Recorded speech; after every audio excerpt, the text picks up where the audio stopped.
everyone. Today I'm going to be cutting up some beef, so if you don't like meat or that sort of thing, stop here, go over. If you like that sort of stuff, join me in my cool room.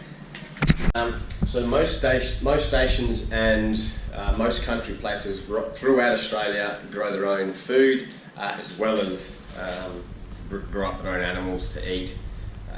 So this is very, very common. Most stations will get in a farm. Well, bigger stations will have one of the ringers there know how to cut up meat, so they'll do their own killers.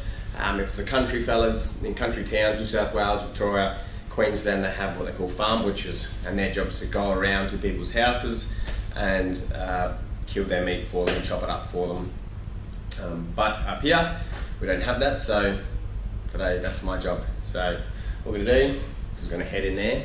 I'm going to show you the beef that we got yesterday, and I'm going to get some meat out to make beef jerky, and you get to see how it's done.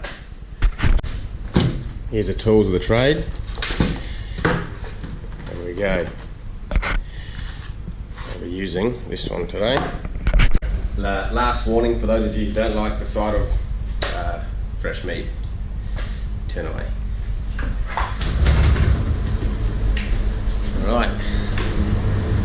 There we go, here's the beef, this is the ribs, we've got front leg, and we've got a back leg back there, and then I've got down here, this here's the neck, back straps, and I'll probably use that back strap today. It's probably what I'll use for beef jerky. There we go, let's get one out.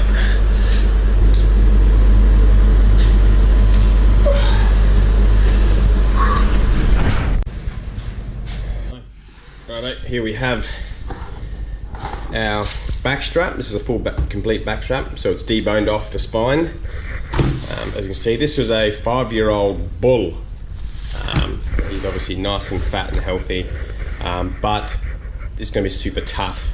So that's why I'm going to use him for mince, curries or stews, and I might even make some sausages out of the ribs, and this will go to beef jerky, and I'll show you how it's done.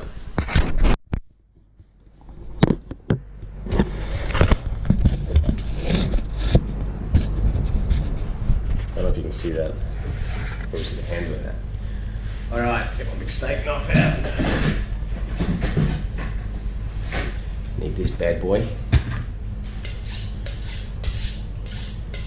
This here is a steel. For those of you who don't know, most of you probably will know what's going on. This is a steel. The aim for this is not necessarily to sharpen your blade, but to realign the edge. Sometimes it's so fine that it will curve or curve down like this, and so you're cutting along here and it's quite blunt. This is like microscopic, so very fine. And running this along the blade basically straightens it and maybe takes off a tiny little bit of steel, but very, very minimal. That's why you see a lot of butchers just going flat out. There's no need to go flat out. You want to get that angle just right. Now we slice. Alright, I'm going to bring you up here. So, this is the porterhouse or sirloin, depending on what you call it. It's about where this ligament louche here starts. This little yellow thing, that's what they call the ligament louche, where the neck is. So this is a scotch, and you get the neck, where this almost it goes flat to start being round. That's about where you start. So we're going to slice that through there, like that. And there we have it. The scotch is often quite marbly through there, so we're probably going to use this this bit here. Righto, so what I'm going to do here is just trim the fat off and trim them up so it's nice and lean, ready for beef jerky. The less fat you have, the less chance of it going mouldy is, although a little bit of fat is alright if you're not going to try and save it for too long. And when I slice it, I'm slicing about 1/2 centimetre thick, and so it's reasonably even, and so it dries evenly.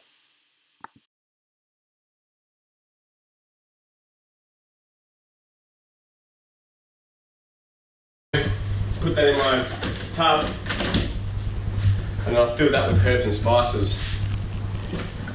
I'm going to put this in as well. This here is a scotch. I'll just show you how to dress that up or dress it down, find this ligament and you open it up where that ligament is. That's just going to give you your perfect scotch. You probably won't see something like this unless you actually go to a butcher shop, because when restaurants get it, or Coles and that, this is already done for them. This is farm butchering.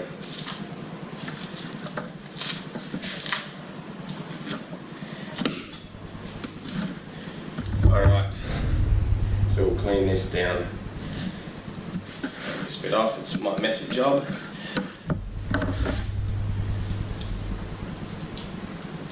You shouldn't really leave knives on the bench in case you accidentally put your hands in them. Not in a pouch, but for ease of this. Righto, this is the scotch as you know it. This is what it would look like, you guys in the shop basically. And that's what you want. And for a bull, this is pretty good to have all this marbling through it. That's a nice size scotch, and it almost looks edible. However, it would probably be a bit tough unless you cryovac it or hang it or dry age it, which is what I normally do. Dry age it for, you probably need a good 150, 200 days dry age if you were going to try and soften this up. But I'll make mince out of it, and beef jerky.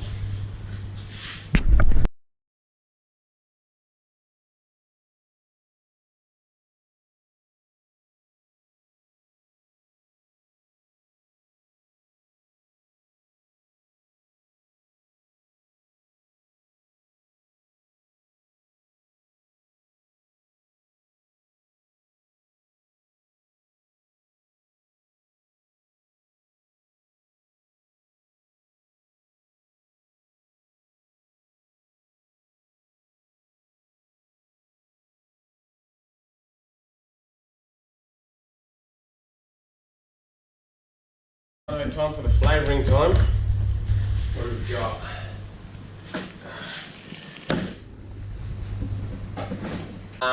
The beef jerky, I do a 24-hour soak in marinade. And the marinade is very, very simple. First of all, start with salt in a yogurt bucket. Sprinkle my salt on. About that much. I can't really tell you how much it is. About that much. And then I use vinegar. Vinegar helps preserve meat. Don't need a lot. It's probably about a cup and a half, I'd say. Maybe 2 cups. This is about 5 kilos of meat. Depending on how big your dryer is how much you can do. And then I use soy sauce, which I'm empty. Once we get some wet there. Worcestershire, put heaps of Worcestershire on. All the things that you want to be on the inside flavour and things that you want to help preserve it with, you put in a soak. Not necessarily the flavours and spices, because they're not necessarily going to go on the inside. They're like the first flavour you get. Chili I do, I want on the inside, so I put a bit of chilli in. Everything else, like my sauces, like I might put a bit of sweet chilli sauce or a bit of barbecue sauce. I want that's going to be sitting on the outside flavour, because when you soak that stuff, it changes the flavour of it, so it's not as good as when you taste it fresh. That's why you want to put it on last, so it like has this nice coat of fresh barbecue sauce sealed on the outside.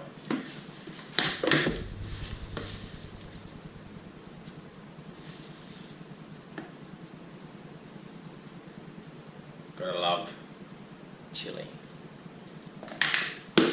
And then we mix that through and let that soak for 24 hours. Oh. We're on. There you go. Sorry, trying to figure out how to work this bloody thing. Righto, back to beef jerky. What we're going to do now is got some flavourings here, and I'll show you what we do on. This is what it looks like after 24 hours of soaking. So get a bit of barbecue sauce, or sweet chilli sauce, or whatever it is that you like, a bit of tomato sauce depending. I like barbecue sauce. Smoky better. This just gives it a bit of moisture, so we put this whole thing on. Just gives it a bit of flavour.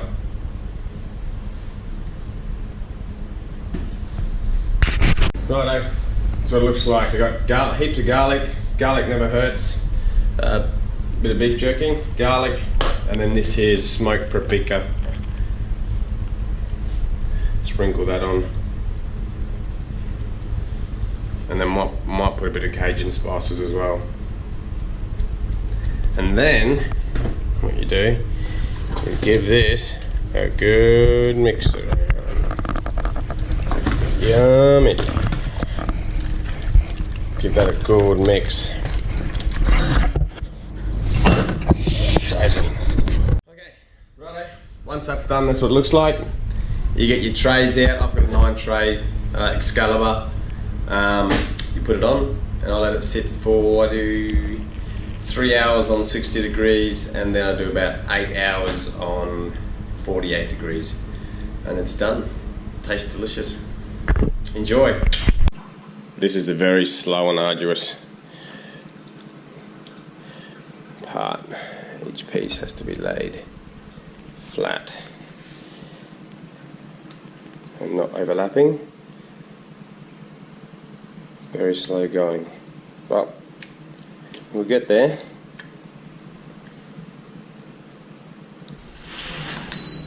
Righto. So this is what it looks like when it's all done off the dryer. Good to go. Thanks for watching, and I'll see you next time.